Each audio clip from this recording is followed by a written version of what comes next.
Это эко-тимбилдинг в пользу природы. Собирали здесь мусор, плюс отдохнули. Сегодня проходит акция по собиранию мусора. Мне кажется, это классная инициатива. И выехать, в принципе, в горы и собирать мусор параллельно, пока ты прогуливаешься. Бұл өте керемет, өйткені табиғатты аялау керек және таза ұстау керек.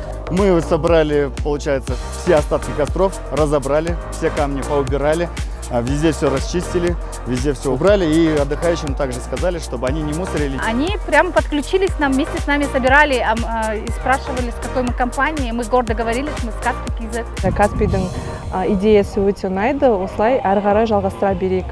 Өте күшті. Өте көңілді күн өткіздік. Осы әдемі табиғатты көріп, суретке түсіп үлгердік. Қоршаған ортаны жинаған өзімізге жақсы, өйткені денсаулығымызға пайда.